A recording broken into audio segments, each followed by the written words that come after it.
perspective, almost 400 points now. I mean, so this is definitely looking better and better.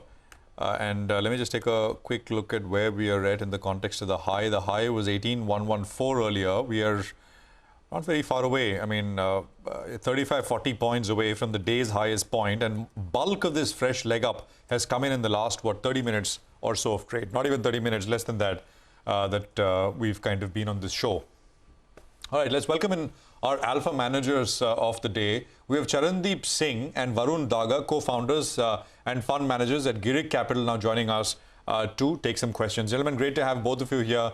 Thank you very much. Prashant this side. Charandeep, if I can start by asking you, you heard Deepak Shenoy earlier talking about how he thinks, at least from where we are, there are more negatives which could kind of hurt us than maybe positives which will kind of push things higher. Broadly, I just want to get a top-down view from you before we get into stuff you own and ask you sector-specific questions. Charandeep, go on. Sure. Hi. Good afternoon, and thanks for inviting us on your show. Happy to share our perspective. I did hear about your conversation with Deepak Shenoy, and I think it's always good to be cautious from a near-term perspective. But I must add to what he said, which is from a 5-year perspective. I think there are great opportunities. India has always been a great stock picker market. And I think it's not wise to spend too much time worrying about where the market is in the near term.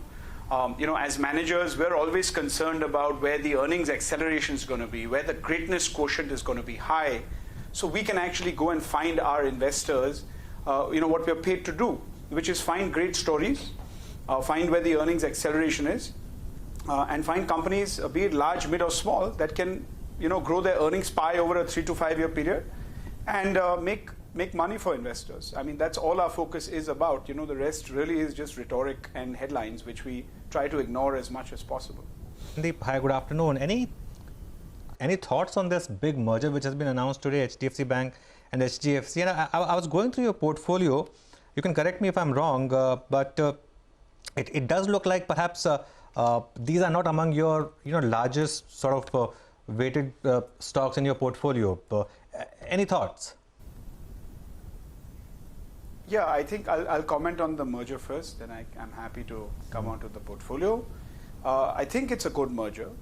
It was a long time in coming, as we all know. In fact, for the last few years, people probably had forgotten about the portfolio, but or rather about the merger. But it's come as a huge surprise, and nobody was really talking about it or expecting it. You're talking about a combined entity which is going to be the most profitable entity in financial services, with a close to 53,000 crore combined profit, not assuming any synergies. Lots of cross-sell potential, and it's very synergistic, right? The cultural alignment of the entities is strong. So we are constructive. I think it's a reason to go out and be constructive on a name like this. It's very good. I think it's going to be good for both groups of shareholders. Although I must warn and caution that this is not advice from us. We're not in a position to tell people what to do or what not to do. But also people must realize that this is 2 years in the making. It's going to take time to get all the approvals and to get consummation going. From our portfolio perspective, like I said, I think this could be something that could be looked at more favorably, and a good reason to take weightages up. So I mean, that's really in short summation as to how we view the merger at Girik. All right, Charandeep, but I'm just looking at your portfolio, and from the holdings that we have, it appears that you hold the other names. That's ICICI Bank, SBI, Bajaj Finance. Do you think competitive intensity goes up and it could put pressure on these names? Or do you think that, this merger with consolidation is good for the industry on the whole and everyone will prosper? I think it's already a very consolidated industry. If you now look at it, it's always been, since 95, it's been a case of the PSU banks losing market share to the private guys. In fact, now what's happened over COVID is you found that there are maybe 3 or 4 large private players that have taken bulk of the market amongst the private sector players. So, you're really talking about a 4 to 5 bank industry anyways. It's between these guys. I think it will help HDFC Bank's numbers because, pulling synergies out of this would be relatively easier for them. Had they merged with someone outside or a third-party organization, it would have been much harder. So pulling synergies from a group company would be much easier, culturally aligned, like I said. So I think it's going to be really good for them. There's no question. And I think, the others it's status quo for the others, really, isn't it? I mean, they're playing the game they're playing, but I think it's really good for HDFC. Varun, welcome to the conversation. Your top holding is Hindalco with about a 5.6% allocation as far as I can see. Correct me if I'm wrong. So what is the story there? Because if you like the entire space, is it something very specifically about what Hindalco is doing, or is it the cycle, the entire metal cycle that you like, which Hindalco is very much part of? And if this latter is the case, why only Hindalco? Why not, maybe more names? No, thank you. Thank you for having us. So yeah, good question. So metals actually came up on our screeners about almost a year and a half ago. And we were really shocked when these stocks came up on our screeners because, in fact, for the past decade, I don't think anybody invested in metals. And when we looked at anyone's portfolio, it was pretty much a bad word. When we looked at Hindalco, Tata Steel, in fact, we owned both initially. In fact, even now we own both. And we really saw that, with the cycle turning, some of these companies could really make a lot of money, and the earnings acceleration was really there.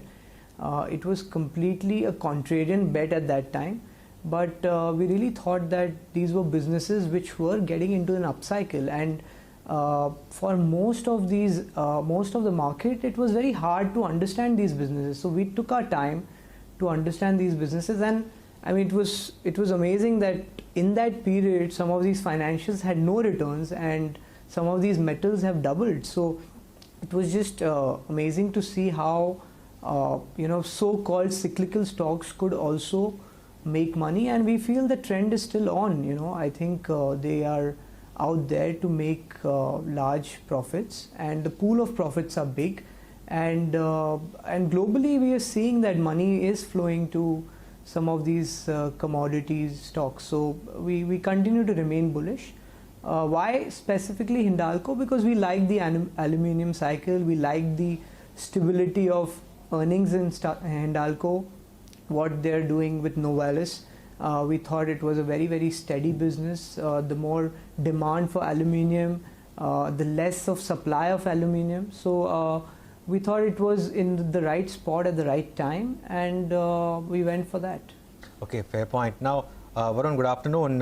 You can, just looking at again your sectoral allocation, IT is actually looks like is a bit of an underweight for you, and I don't see any big IT names among your top holdings. Of course, they can be part of other holdings, but at least not in the top holdings is what I can see. Thoughts here? No, actually, IT is big. In fact, it's one of our, maybe I think you're looking at a little dated portfolio, but IT is one of our top sectors. In fact, some of the names like Infosys and all are some of our top holdings. So we are. I mean, to sum it, we are quite bullish on IT, and it's been on our radar, on our screeners for a long time, and we feel the story here is very, very secular, and we continue to remain overweight on IT. So I think, yeah. Got it. Okay, so maybe we have a bit of a dated portfolio. You have a large exposure to IT, is what you're saying. Charandeep, getting back to you. What's your cash holding? Is it 24% right now? Oh, no, it's right now must be about 10% or 11%. 10%. Okay, 10 or 11%. And do you intend to keep it that way, or do you intend to deploy it? Right. It's, we're always intending to deploy. So at any given point of time, we've got ideas under research. We're working hard on certain names that we like. But whether they make the cut, whether they make the investment cut or no, is always to be determined. So cash is not a function of a market call, I must tell you.